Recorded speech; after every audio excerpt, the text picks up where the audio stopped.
Olá, estamos começando mais um programa Porteira Aberta e hoje nós vamos conversar sobre a produção de touros shape, de super precoces uma contemplada no assunto da fase de cria. E para conversar com a gente eu tenho Bruno Silva, que é coordenador técnico da Fazenda São Marcelo, da Agropecuária Jacarezinho. Bruno, mais uma vez, muito obrigado aí pela sua presença, cara, por você ter topado vir conversar com a gente, disponibilizado um tempinho aí. Eu queria começar já com você contando um pouco da fazenda, a localidade da fazenda, qual é o tamanho do trabalho, da operação que vocês têm aí. Mais uma vez, seja muito bem-vindo e obrigado. Obrigado. Agradeço aí a oportunidade de estar conversando com vocês aí, trocar essa ideia. Como já foi comentado, eu trabalho para a Fazenda São Marcelo, que é localizada aqui no município de Juruena, né? Fica em torno dos 900 quilômetros de Cuiabá. E a Fazenda São Marcelo, ela faz parte do Grupo Jacarezinho, né? E foi adquirida pelo Grupo Jacarezinho aí no ano de 2020, né? O Grupo Jacarezinho já atua aí também na produção de touros aí em genética há mais de 30 anos, de 1993, vem trabalhando com genética e qualidade nos animais. E a Fazenda São Marcelo também tem com o mesmo objetivo de produção de animais geneticamente superiores.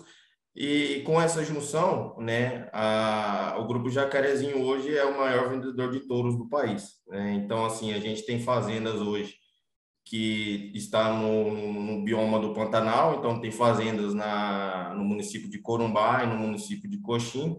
Temos fazenda também no bioma Cerrado, né, na Bahia. E temos aqui em Juruena, na Fazenda São Marcelo, em Juruena, que pega um pouco do bioma amazônico. Então, assim, para atender diversas regiões do país aí. Maravilha.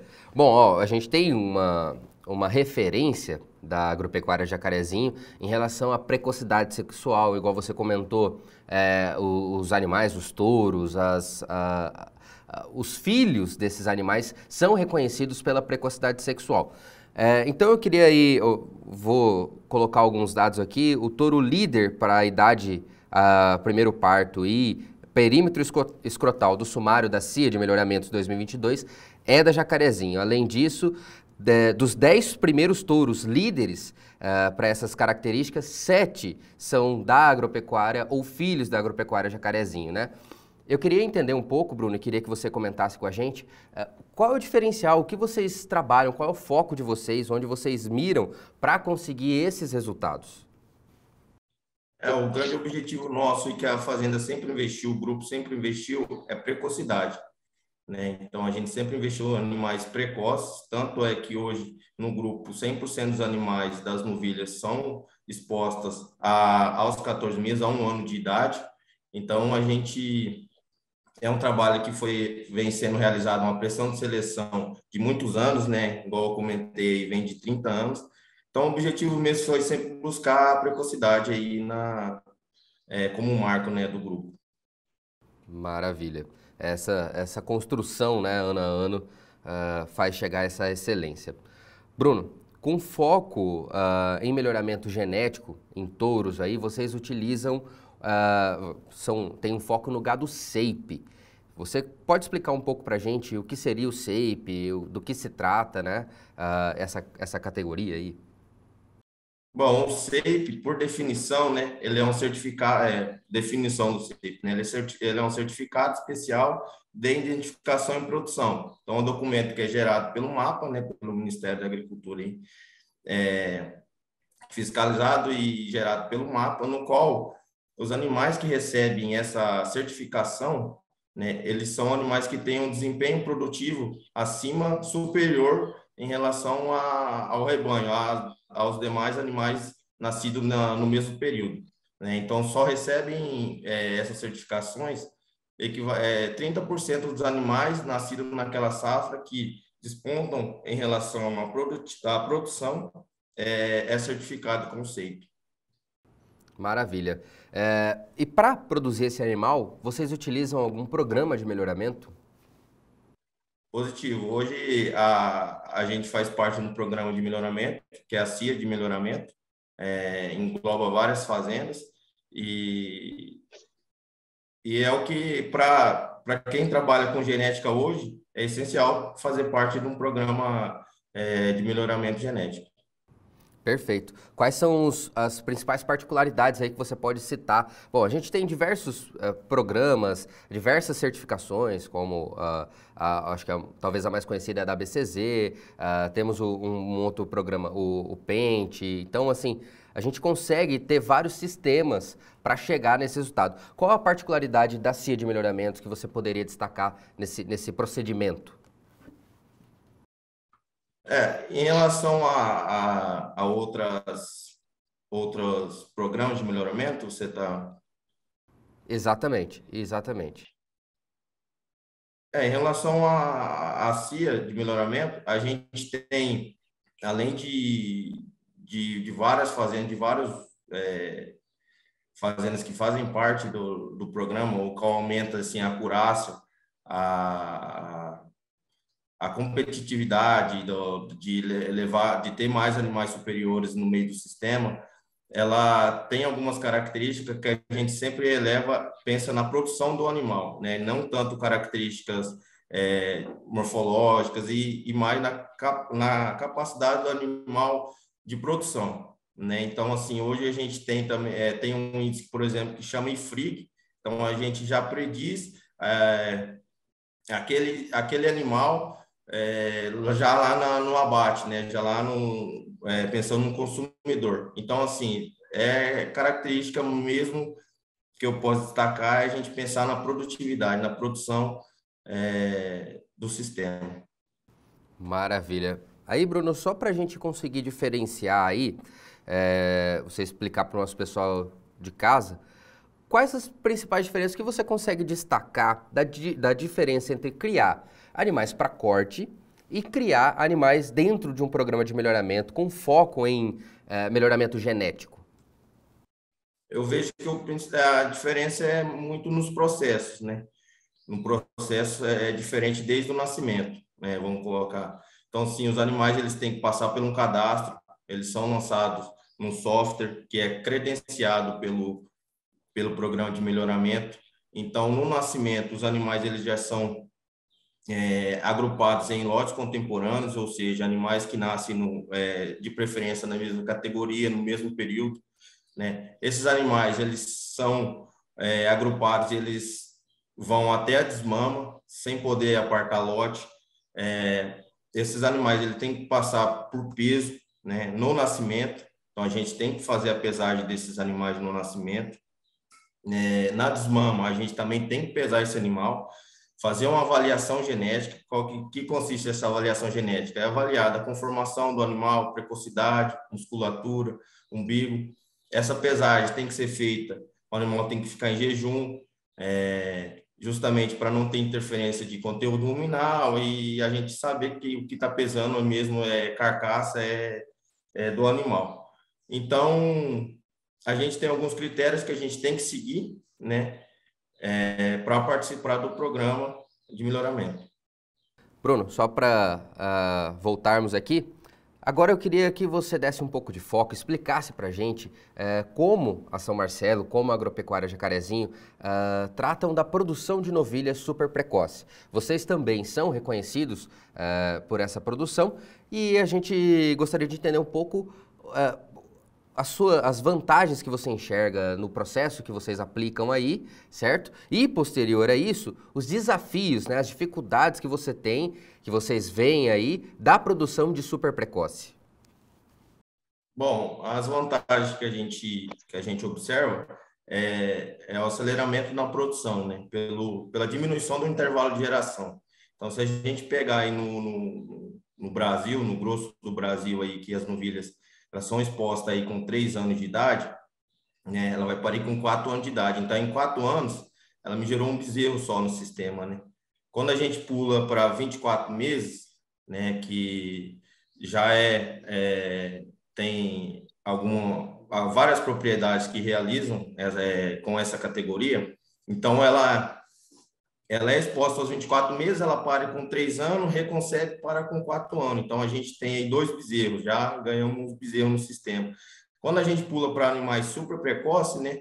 Então, animais que são expostos aí com 1 ano de idade, a gente reconcebendo esse animal com os 2 anos, pare com 3, reconcebendo, pare com 4. Então, com 4 anos, a gente teve 3 bezerros no sistema. Então, a gente vê aí uma diminuição no intervalo de geração e tirando 2 categorias aí também na fazenda que não introduzindo a novilha super precoce, a gente não vai ter mais, que seria a novilha de 3 anos e a novilha de 2 anos. Então, a gente aumenta espaço também para ter mais animais na propriedade, né? E gado jovem, a gente sabe que tem um maior desempenho, tanto por ganho de peso, né? Então, melhora aí também o GMD global da fazenda. Então, é o que a gente vê de vantagem, né? Tem os desafios, é claro, como todo sistema. A gente vê que é um animal que tem uma maior exigência nutricional, um animal que está em crescimento, né? Então, a gente tem que pensar, é um animal que é difícil de emprenhar, é um desafio grande. A gente vê numa média geral um animal que é mais difícil de emprenhar, depois vem a primípara e assim sucessivamente. Justamente pela exigência nutricional, que a gente tem que atender nela como novilha, pensar que ela vai parir, e ela está em crescimento ainda. A gente tem que dar condições para ela parir bem, né, nutricionalmente, para ela reconceber, né, ela reconceber como primípara, e aí pensar nela também como uma secundípara, uma vaca de segunda cria. Então, assim, pensar no ganho de peso nela em toda essa fase. Não é fácil, mas a gente vê que as vantagens superar o desafio, né? Claro, claro. Bruno, você até já comentou que existe um desafio grande, que é principalmente chegar esse animal tão cedo, num período tão curto, a um período reprodutivo. Dos sinais que a gente tem para isso é o score corporal, né? Como que vocês trabalham com isso, essa questão de score corporal? Quais as ferramentas que vocês utilizam para avaliação dessas fêmeas, de ver se vai chegar, vai dar tempo, tem que mexer na nutrição? Qual o protocolo que vocês seguem? O que você pode esclarecer para a gente disso? Os animais que a gente trabalha, todo o manejo, os animais são pesados, então se ele vai passar no curral, a gente já faz pega o peso do animal, vê ganho no período da última pesagem para a pesagem atual, e a gente também faz todo o manejo também na estação de monta, no desmame das vacas com avaliação de score corporal, uma avaliação subjetiva, né, uma avaliação visual, mas que prediz muito a condição do animal ou do lote ou da fazenda como um todo, e onde a gente pode atuar, né? Às vezes a gente tem algum lote específico que ela precisa, demanda de uma atenção maior da nossa parte para a gente entrar com alguma estratégia nutricional diferente, né? Que a gente sabe que animais que parem numa boa condição corporal, eles são animais que dão um cio mais cedo, são animais que no final, né, emprenham mais. Então, hoje a gente trabalha muito na avaliação visual da condição corporal e atuando estrategicamente nos lotes, né, que necessita da nossa atenção. Perfeito. Agora, Bruno, falando de uma parte bem específica, assim, selecionando dentro das matrizes, a gente observa uma correlação, principalmente em trabalhos científicos, com animais que produzem uma maior quantidade de leite, desmamam um animal, criam um animal e desmamam um animal, um bezerro mais pesado, porém, a queda no score corporal, na condição corporal, pós-parto é mais severa. E isso tem uma lógica. O animal utiliza recurso corporal para a produção de leite, que acaba realmente fazendo com que ele caia um pouco mais no desempenho. O desafio, então, é preparar esse animal com um bezerro ao pé, ou seja, no período de lactação, e ainda ter score corporal, conseguir colocar score corporal num período curto para a próxima estação. Queria entender qual a principal parte desse desafio que vocês enxergam aí e o que vocês viram que dá certo, que vocês conseguem replicar. Na verdade, o que a gente vê que dá certo é atuar antes, né? Antes dela parir. Então, no pós-desmame, é igual você comentou já, geralmente as vacas que desmamam, vamos dizer, o mais pesado é as vacas que sentem mais, né, em condição corporal. Então, a gente atua já desde do desmame, né? Não atrasar desmame. O que não atrasar desmame? Fazer o desmame ali com 210 dias, os últimos lotes, às vezes você atuar com a desmama precoce, com 5, 6 meses. Então, a gente vê que o peso é importante, a avaliação corporal é importante, mas a gente pode ver através do peso, né? Então, se a gente for mudar aí numa escala de condição corporal de 0,5, numa escala de 1 a 5, né? Se a gente quiser mudar de 0,5, né? Alguns trabalhos aí dos pesquisadores, eles mostram que a vaca tem que ganhar aí no mínimo uns 30 quilos, né? Uma vaca de 480 quilos.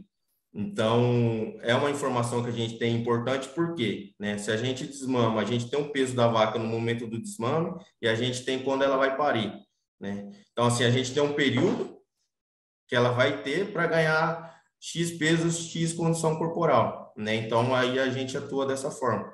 Porque depois do desmame, né, a fase que o animal tem a menor exigência nutricional, né? Então, a gente tem que fazer com que ela pare em boa condição corporal. Porque no pós-parto, a gente continua a suplementação também? Continua, né? Mas seria mais difícil a gente, em curto espaço de tempo, ainda que ela tenha uma exigência maior, que seria a lactação, a gente atuar nesse momento. Maravilha. Você comentou aí, e fazia parte da minha próxima pergunta aqui, eu ia questionar a respeito do uso de creep feeding, de sequestro de animais, né, desmama precoce que você comentou. Então, vocês fazem uso dessa ferramenta e enxergam resultado nessas? Isso daí a gente como estratégia, né? São estratégias que a gente vai vendo de ano a ano. O creep não, mas em questão de sequestro, é uma estratégia que a gente utiliza dependendo do ano para recria. Então, porque desmama já ali em fevereiro até maio, consequentemente, a gente está entrando num período seco, né? Então, a gente atua na recria fazendo sequestro, pensando o quê? Maximizar peso, tirar os animais de recria do pasto, né? Deixar mais para as vacas prenhas. O creep, a gente hoje na fazenda está aumentando o projeto, se não é 100% que está na fazenda, porque a gente observou que os lotes que ficam no creep desmamam mais pesados, são fêmeas que depois têm um melhor desempenho reprodutivo. Então, a gente enxerga uma vantagem grande no creep, por isso que hoje a fazenda está com projeto de expansão, né? Quando eu digo projeto de expansão, que a gente não tem 100% dos pastos hoje com essa tecnologia. Então, é uma coisa que a gente está implementando ano a ano. Maravilha, perfeito. Bruno, mais uma vez vou pedir uma licencinha para você, porque agora nós vamos ficar por dentro das principais notícias do setor agrícola com o nosso quadro Minuto Agro.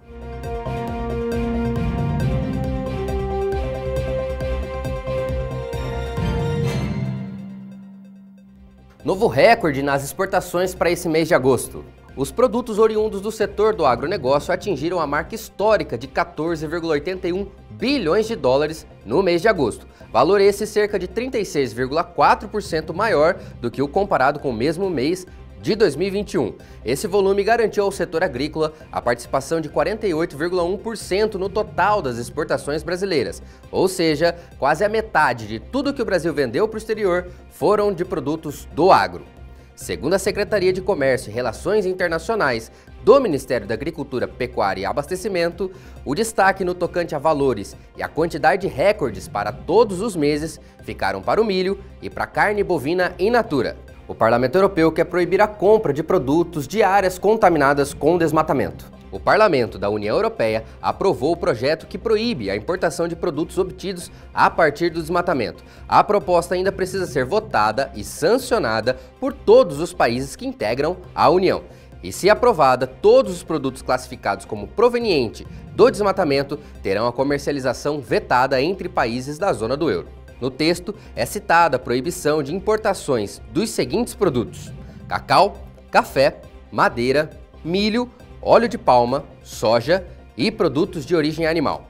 Dentro da União Europeia, os principais destinos das exportações brasileiras são a Alemanha, a Espanha, Itália, Bélgica e os Países Baixos. Até o ano de 2019, o bloco representava cerca de 10% dos embarques do Brasil envolvendo produtos como farelo e resíduos da extração do óleo de soja, café cru e em grãos, minério de ferro e concentrados, celulose e soja. Para a aprovação do projeto, o Parlamento Europeu alega que a redução das florestas tropicais é um problema extremamente sério, pois limita a absorção de gases de efeito estufa. Além disso, a medida visa ajudar na preservação ambiental e garantir a segurança alimentar. Recuo nas exportações de ovos.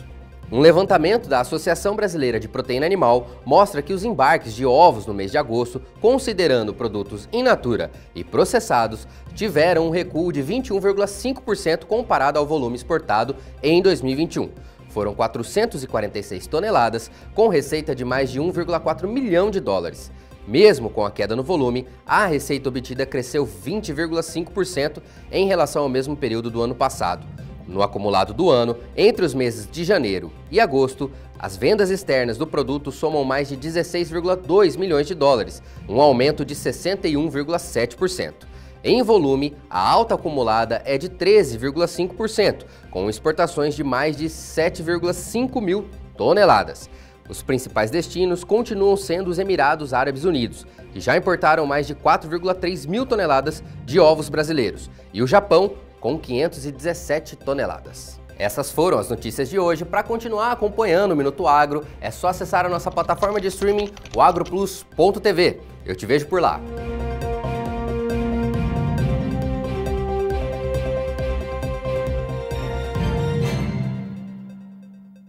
A gente vai dar uma pausa na nossa entrevista da semana para acompanhar uma matéria relacionada à produção de suínos no Mato Grosso. O custo tem dificultado a produção na cadeia como um todo, porém quem mais sofre com o atual cenário é a suinocultura independente. Para os micros, pequenos e médios produtores, se manter na atividade não tem sido nada fácil. Para entender melhor esse cenário, nossa equipe conversou com Custódio Rodrigues, diretor executivo da Associação de Criadores de Suíno de Mato Grosso, a Acrismate. A suinocultura brasileira passa por momentos difíceis. Os produtores de Mato Grosso estão com a rentabilidade negativa pelo segundo ano consecutivo, o que tem aumentado a pressão sobre o abate de matrizes. Dados divulgados pelo Instituto Mato Grossense de Economia Agropecuária mostram que o abate de fêmeas cresceu 2,82% no estado, comparando ao ano passado. O diretor executivo da Associação dos Criadores de Suínos de Mato Grosso, Custódio Rodrigues, aponta que a baixa rentabilidade da categoria tem grande relação com a alta das commodities. Nós sempre fomos um estado que tivemos muito milho, muito farelo de soja, em função de várias atenuantes aí, incluindo o etanol de milho, nada contra o etanol, mas o etanol fez com que os milhos virassem essa commodity que acontece hoje e os preços subiram assustadoramente, custo de produção alto e mercado em baixa. Um grande volume de animais ofertado no mercado hoje, que faz com que o preço esteja muito aquém do necessário e a carne suína pode ser consumida para esse consumidor final num preço bastante acessível, mas para os produtores é uma dificuldade muito grande. A base da alimentação dos suínos é composta por produtos derivados da soja e do milho, representando cerca de 70% dos gastos com a produção. A guerra entre a Rússia e a Ucrânia tem pressionado os preços das commodities. Isso porque a Ucrânia é um dos maiores países produtores de cereais do mundo. Por outro lado, a Rússia se encarrega de 23% de todo o fertilizante utilizado nas lavouras brasileiras. O clima em algumas regiões do país também impactou negativamente as safras do último ciclo, diminuindo a oferta dessas commodities no mercado interno. Tudo isso afeta diretamente o suinocultor, e quem mais sente os impactos são os criadores independentes. Hoje, no momento, a suinocultura, praticamente, dependendo do produtor, empata, ou às vezes um prejuízo de R$10, R$20 ainda por animal. Produtores descapitalizados, principalmente pequenos produtores e produtores independentes, pequenos, médios e grandes produtores independentes, diferente um pouco da indústria, que agrega um valor maior, exporta, então... Mas para esses produtores pequenos e médios independentes há uma dificuldade muito grande. A Acrismate já divulgou um relatório referente à primeira semana de setembro, que aponta que a Bolsa de Suínos em Mato Grosso ficou estável se comparado à última semana de agosto, e o preço médio do suíno vivo fechou em R$ 5,90. O diretor da associação afirma que o valor está abaixo do que é necessário para manter uma propriedade suinícola, o que tem desestimulado muitos criadores a continuarem no setor. O que nós vemos aqui, algumas granjas já estão fechando, granjas grandes até fechou, granja de 2.400, 2.500 matrizes fechando. Isso vai fazer que, talvez num tempo muito curto, no futuro próximo, né, a carne suína acaba aumentando de valor, né, porque isso vai diminuir a oferta também. Mas o que acontece também é que esses produtores independentes que saem da atividade, ainda há uma outra atenuante aí, que são essas questões dos pequenos frigoríficos que compram desses produtores independentes. E não apenas os produtores estão sentindo os impactos negativos. Somente no estado de Mato Grosso, cerca de 10 mil empregos são gerados na cadeia da suinocultura. E a saída de muitos criadores da atividade tem causado o fechamento de algumas plantas frigoríficas. No início do ano, os suinocultores relatavam perdas de até R$ 180 por animal enviado para abate. E depois, isso só piorou, com perdas de até R$ 300 por animal. A associação tem buscado alternativas para esses produtores. Através da associação, nós estamos tentando, inclusive, criar aqui na associação, já está a passos largos, há um ano a gente está andando uma central de negócio, onde de repente ele pode comprar junto, né? De repente ele pode vender junto, montar uma fábrica de rações junto, né? Então isso é o papel nosso aqui em relação a isso. E aqueles produtores, né, que, por exemplo, têm dificuldade em trabalhar a questão da gestão da sua propriedade, que nos procurem aqui, né? A associação tem feito esse trabalho juntamente com o Senar, que faz esse papel. Então isso tudo é possível, né? E a gente sempre tem falado que a associação aqui é um amparo dos produtores, não só os produtores grandes, mas os mini, pequenos e médios produtores. Custódio Rodrigues faz um apelo aos governos para que haja maior incentivo da cadeia no estado.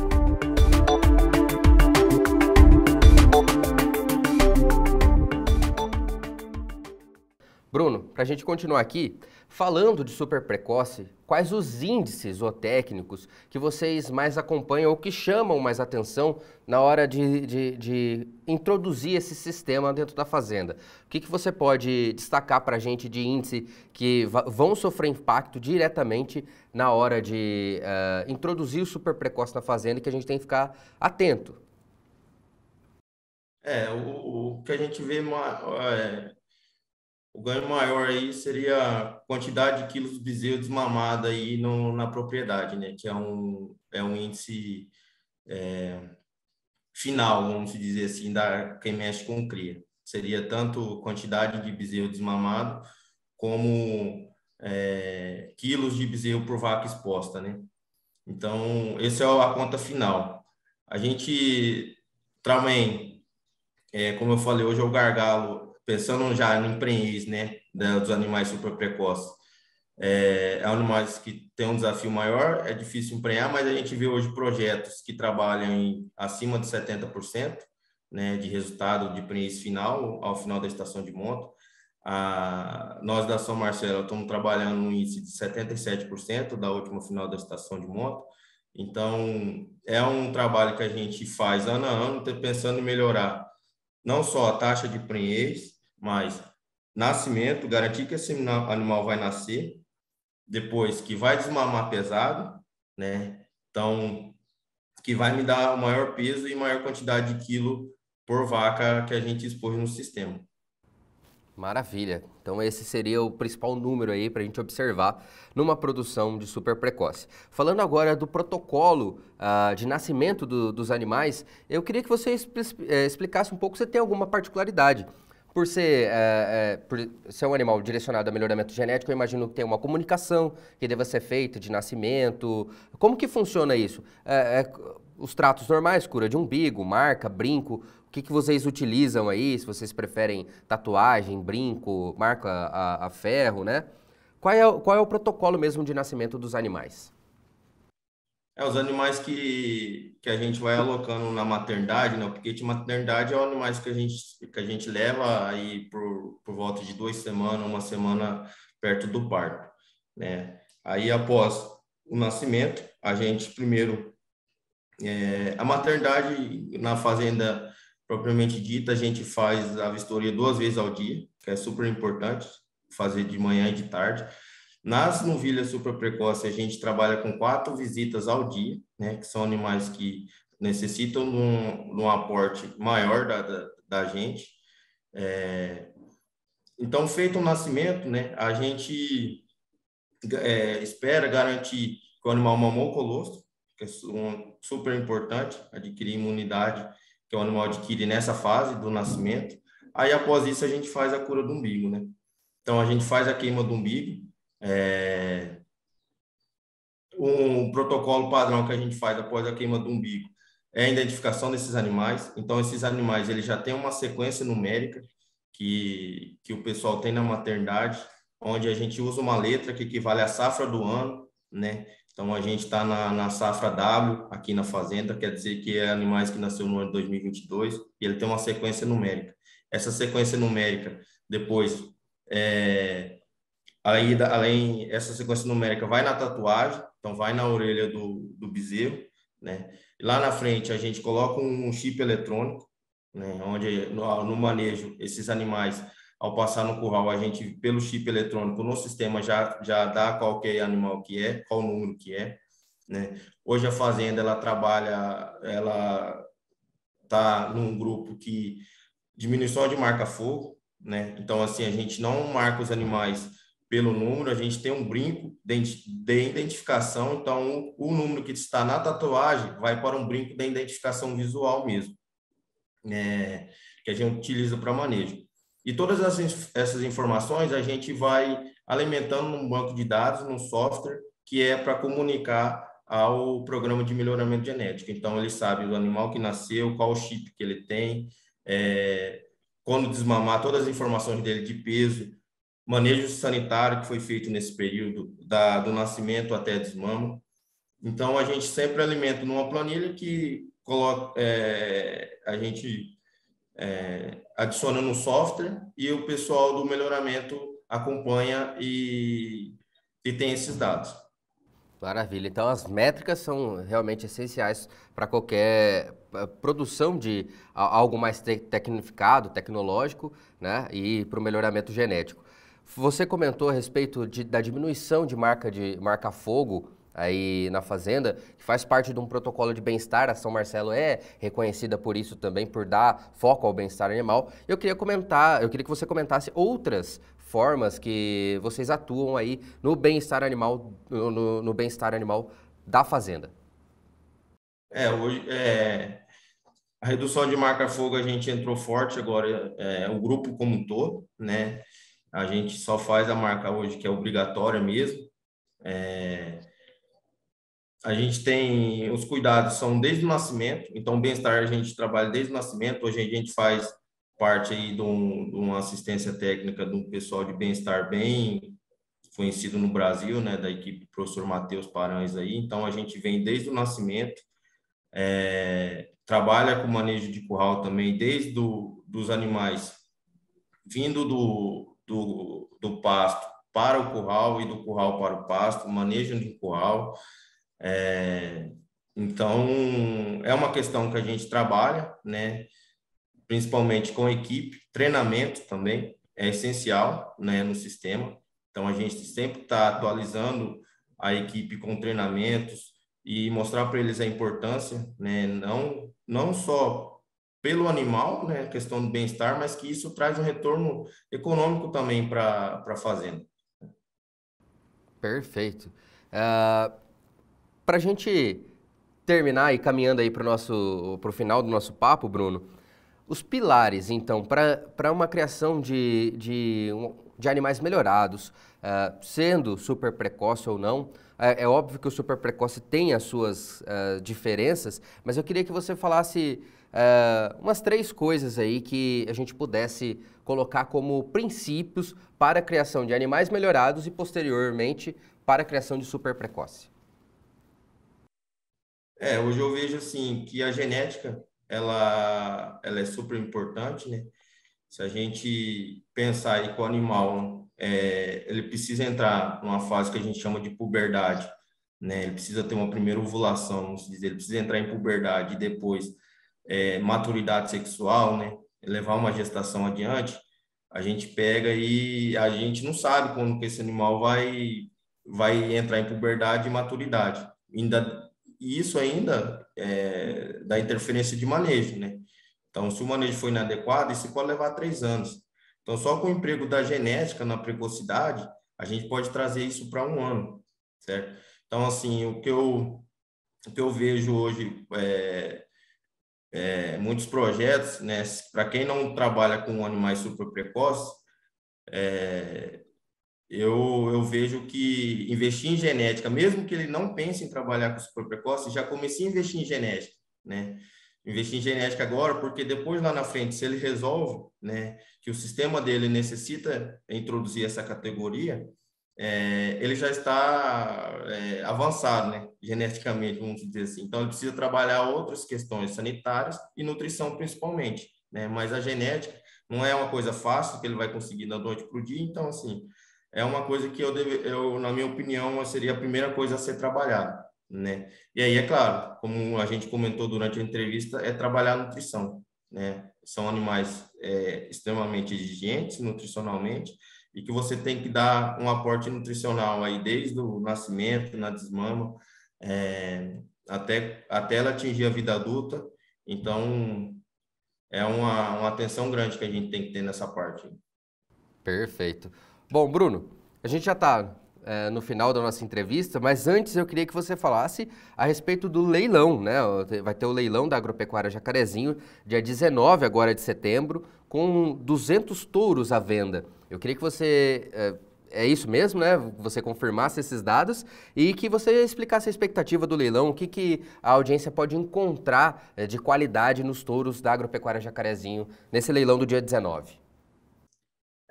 O que a expectativa é grande, né? Que a gente selecionou a dedo, são só 200 animais, então de toda a produção que a gente tem vão ser ofertados somente 200 animais, então foram escolhidos apenas os melhores mesmo, são animais, para quem a gente falou na entrevista sobre precocidade, essa é a hora, né? Esse é o momento de adquirir, vai estar levando um produto de qualidade, igual eu falei, a gente escolheu